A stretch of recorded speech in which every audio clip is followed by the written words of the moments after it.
نحمده ونصلي على رسوله الكريم اما بعد فاعوذ بالله من الشيطان الرجيم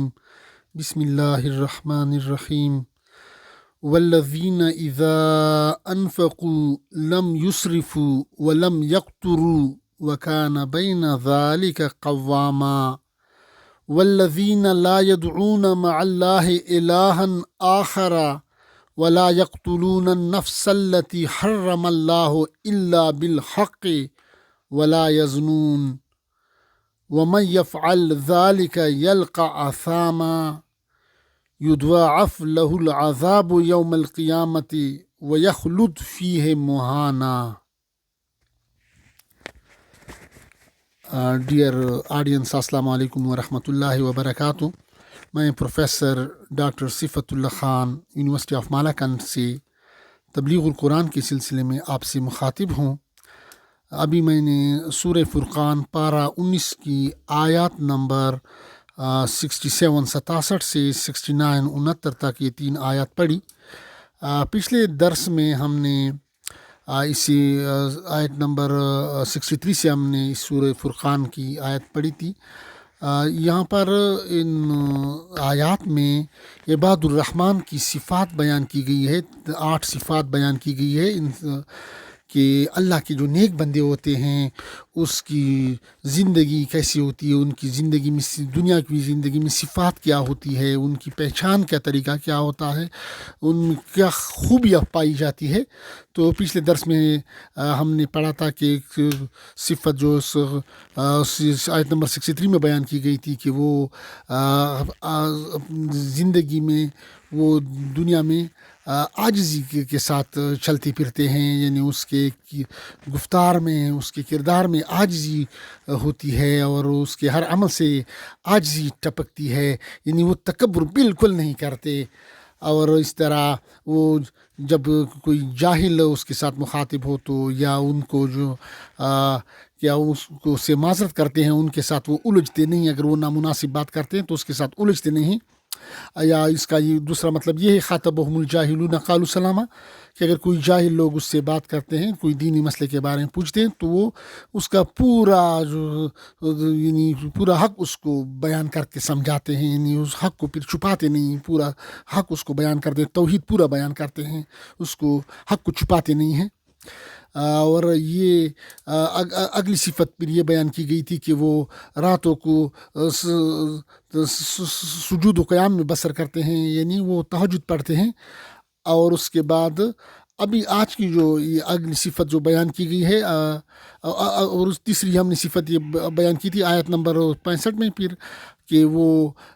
اللہ کے عذاب سے ڈرتے رہتے ہیں، ہر وقت وہ اللہ کے عذاب سے خائف رہتے ہیں اور اس عذاب سے پناہ مانگتے ہیں. تو یہ 3 صفات ہم نے پچھلے درس میں بیان کی تھی. آج کے ابھی یہ درس میں ابھی مزید سے اس کی صفت، چوتھی صفت جو بیان کی گئی ہے 67 میں آیت نمبر 67 میں، والذین، ترجمہ اور تفسیر کی طرف ابھی آتے ہیں.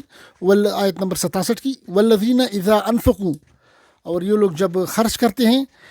لم یسرفوا، وہ اسراف نہیں کرتے، یعنی بے جا خرچ نہیں کرتے، بے جا نہیں اڑاتے، فضول خرچی نہیں کرتے، فضول کاموں میں، ناجائز کاموں میں، ایسے کاموں میں جو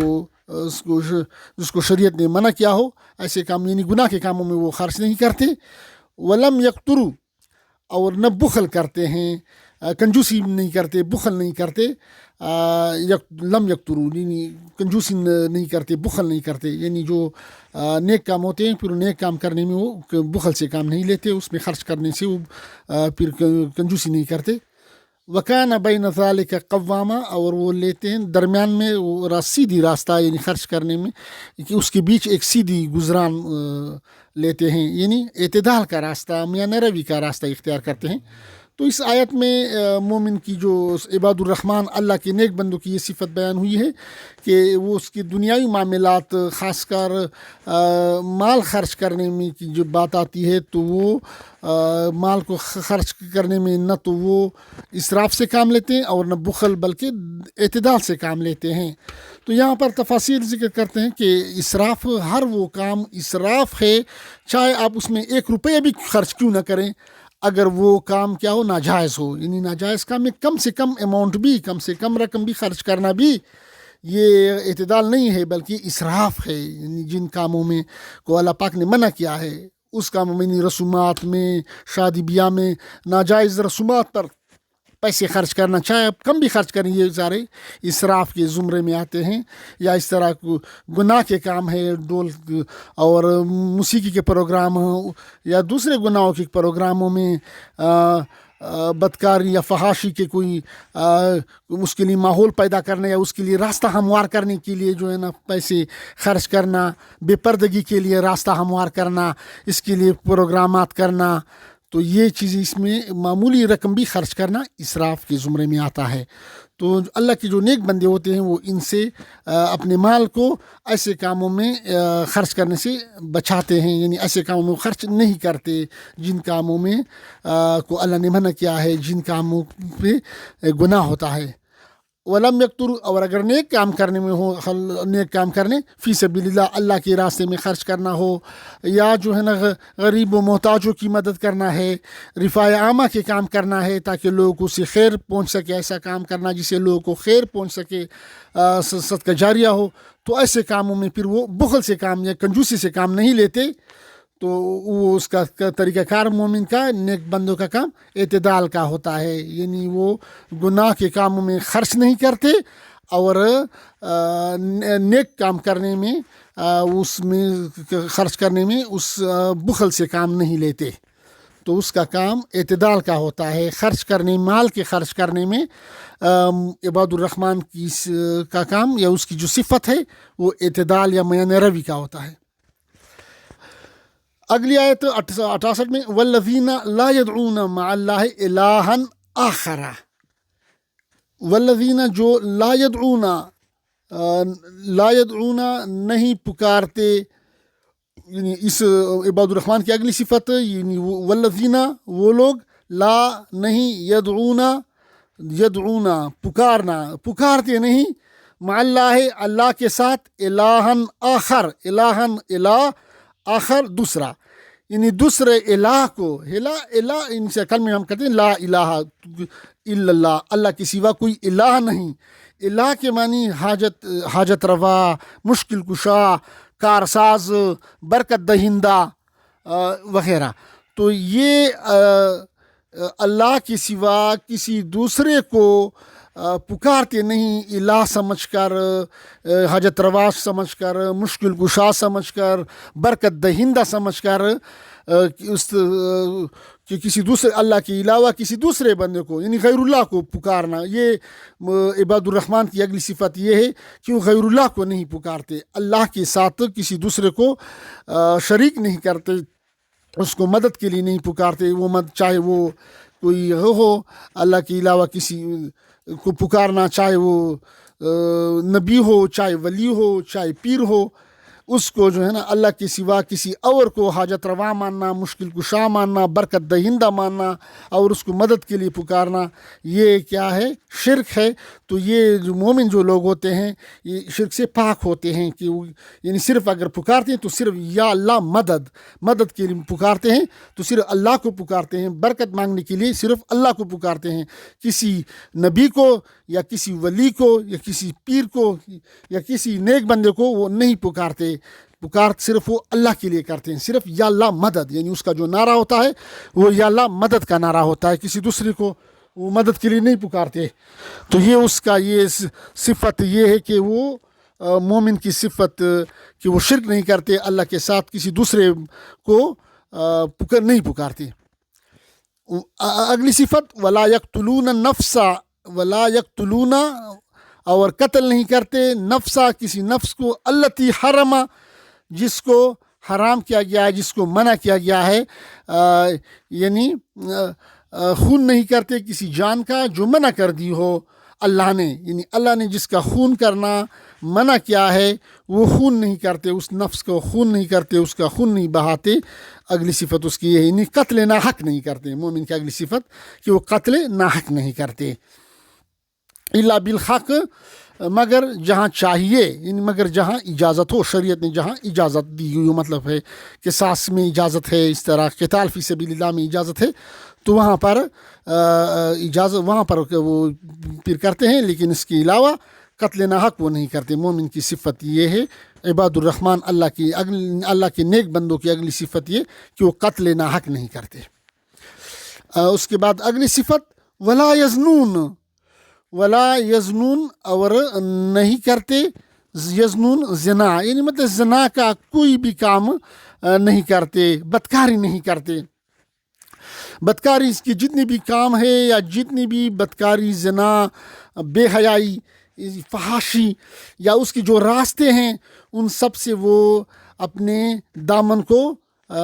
بچا کے رکھتے ہیں، اپنے آپ کو اس سے دور رکھتے ہیں. یعنی زنا کے جتنی بھی راستے ہیں، چاہے وہ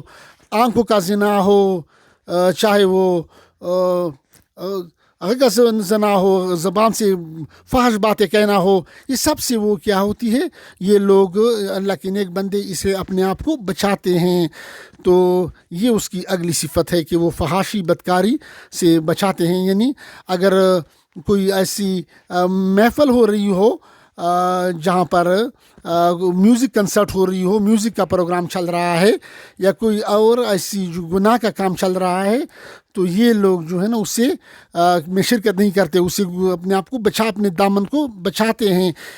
اس کی طرف مائل نہیں ہوتے، اس کو سے اپنے آپ کو بچا کے رکھتے ہیں. یا اگر کوئی ایسا پروگرام ہے جہاں کوئی ایسی نامحرم خواتین بیٹی ہیں، وہ فل میک اپ میں اور خوب بنسور کر آئی ہے اور وہاں پر کوئی پروگرام کر رہی ہے یا کوئی باتیں کر رہی ہے، تو مومن عباد الرحمن کی صفت یہ ہے کہ وہ ان کی طرف آنکھیں اٹھاتے نہیں ہے. یعنی اگر آپ کے آفس میں کوئی جو ہے نا ایسے، آپ کے آفس میں یا آپ کے جو ادارے میں کوئی ایسی جو ہے نا نامحرم خواتین آ جائے جو خوب بن سور کر ہوں، اور اس کے بال دوپٹے کے بغیر ہو، بال چھپائے نہیں ہو، چہرہ نہیں چھپایا ہو، لباس ایسا لباس ہو کہ نازیبا ہو، اور وہ جو ہے نا اسٹیج پہ بیٹھے ہوں یا آپ کے یا جو ہے نا آفس میں بیٹھے ہوں، تو یہاں پر اگر یہ عباد الرحمن اللہ کے نیک بندے ایسی محفل میں سب راستے میں آ جائیں، تو پہلے تو اس سے کیا کرتے ہیں، اس محفل میں جاتے نہیں ہیں، لیکن اگر کسی مجبوری کی وجہ سے وہ ہو جاتے ہیں اس میں، آفس میں یا اس محفل میں یا اس جلسے میں یا اس حال میں وہ بیٹھ جاتے ہیں، تو پھر وہ اپنے آپ کو بچاتے ہیں، اپنے آنکھوں کو بچاتے ہیں، کیونکہ وہ اور اس پہ استغفار کرتے ہیں، اللہ سے معافی مانگتے ہیں، کیونکہ نامحرم عورت کو دیکھنا کیا ہے، آنکھوں کا زنا ہے. اور اس طرح اپنی بیوی کو دیکھنا ثواب ہے، یعنی اپنی بیوی کو دیکھنا اس پہ اللہ ثواب دیتا ہے، اس پہ آپ کی نیکیوں میں اضافہ ہوتا ہے. لیکن دوسری کی بیویوں کو، دوسری عورتوں کو ناجائز جو نامحرم عورتیں ہیں ان کو دیکھنا، اس پہ نظریں ڈالنا، اس کو گورنا اور اس کو کیا ہے دیکھنا، یہ کیا ہے، اس زنا کا راستہ ہے. یہ بھی بے حیائی اور بدکاری اور فحاشی کے راستے ہیں. تو ان سے بھی یہ عباد الرحمن اپنے آپ کو بچاتے ہیں اور اس کو برا سمجھتے ہیں. جو لوگ یہ کرتے ہیں اس کو وہ برا سمجھتے ہیں. وَمَن يَفْعَلْ ذَلِكَ أَثَامًا، اور جو لوگ پھر یہ کام کرتے ہیں، یعنی جو ابھی مذکور ہوئی کہ وہ الہًا آخر کے ساتھ اللہ کی سوا کسی اور کو مدد کے لیے پکارتے ہیں، یعنی کوئی عیسیٰ علیہ السلام کو مدد کے لیے پکارتے ہیں، یا عیسیٰ علیہ السلام مدد، یا کوئی عزیر علیہ السلام کو پکارتے ہیں پیغمبر کو، یا عزیر علیہ السلام مدد، تو وہ کیا ہے، وہ مشرک ہیں، وہ کافر ہیں. تو اس طرح اگر کوئی کسی نبی کو پکارتے ہیں یا رسول اللہ مدد، یا کسی صحابی کو پکارتے ہیں کہ یا علی مدد، یا عمر مدد، یا کسی بھی صحابی کو یا کسی نبی کو پکارنا، اس کو مدد کے لیے پکارنا، اس کو حاجت روا، مشکل کشا، برکت دہندہ ماننا، یہ کیا ہے، شرک ہے اور کفر ہے. تو اگر کوئی لوگ اس طرح کرتے ہیں، وَمَن يَفْعَلْ، اگر کوئی یہ کام کرتے ہیں، یعنی شرک کرتے ہیں یا دوسرا کام معاصی میں قتل ناحق کرتے ہیں، لوگ ناحق قتل کرتے ہیں، خون بہاتے ہیں قتل ناحق، یا زنا یا فحاشی یا یہ کام بے حیائی کے کام کرتے ہیں، تو وَمَن يَفْعَلْ، جو یہ لوگ کام کرتے ہیں، ذَلِكَ يَلْقَ عَثَامًا، تو وہ جا پڑا گناہ میں، یا وہ سخت گناہ یا سخت سزا کا مستحق ہوا. یضاعف لہ العذاب، یضاعف ڈبل دوچند لہ العذاب یوم القیامہ، اور قیامت کے دن اس کے لیے ڈبل عذاب ہوگا، دوچند عذاب ہوگا، ویخلد فیہ مہانا، اور پڑا رہے گا اس میں خوار ہو کر، ذلیل ہو کر، بے عزت ہو کر، یعنی بے عزت ہو کر اس میں رہے گا۔ تو اللہ پاک ہمیں جہنم سے بچائے، اللہ پاک ہمیں قرآن و سنت کو سمجھنے، اس پہ عمل کرنے اور اس کی تبلیغ کرنے کی توفیق عطا فرمائے۔ وما علینا الا البلاغ۔